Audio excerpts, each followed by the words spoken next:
Hello అండి, welcome back to mom's tradition. ఈరోజు రవ్వతోటి చేపల పులుసు ఎలా చేసుకోవాలో మీకు చూపిస్తానండి. 1.5 kg రవ్వ ఫిష్ తీసుకున్నానండి.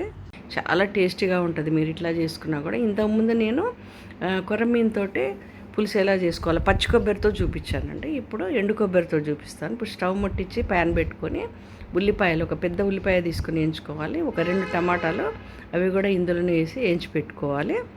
ఇప్పుడు కొబ్బరి కూడా అండి, ఒక 50 grams కొబ్బరి తీసుకోవాలి. అది కూడా వేయించి పెట్టుకోవాలి.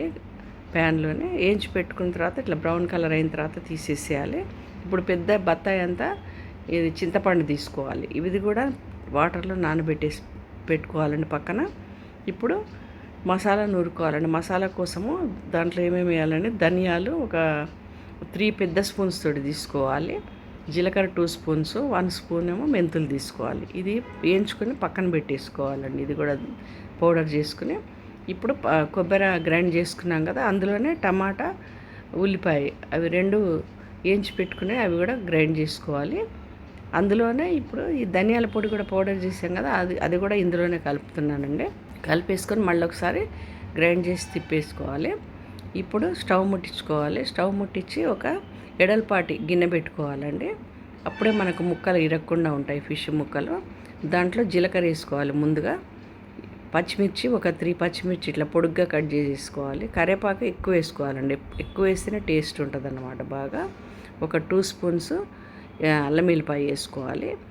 ఎందుకంటే ఫిష్ ముక్కలకి నేను ఇంతకుముందే ఒక 1/2 hour ముందే ఉప్పు, కారం, పసుపు, అల్లం వెల్లిపాయ అన్నీ పట్టించానండి ఆ ముక్కలకు సరిపడా.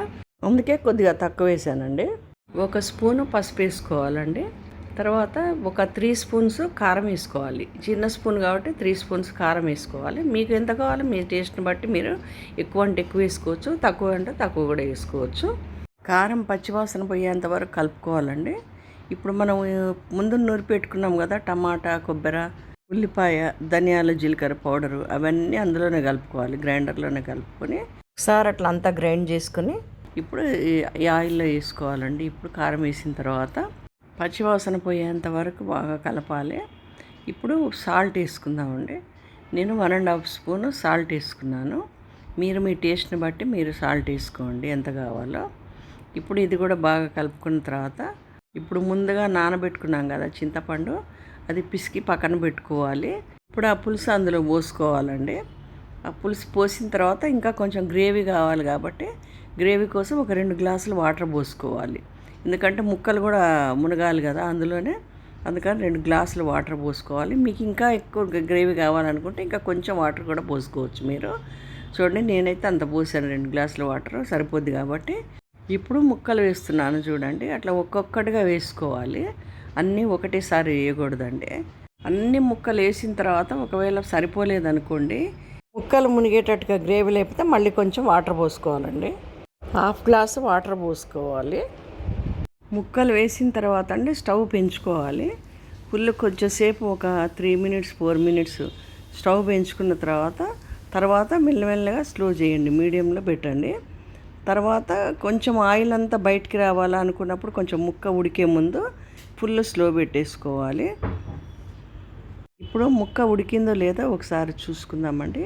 ఇంకా కొంచెం ఉడకాలనిపిస్తుంది, అందుకని ఇంకా ఒక 3 minutes ఉడకబెడుతున్నాను నేను.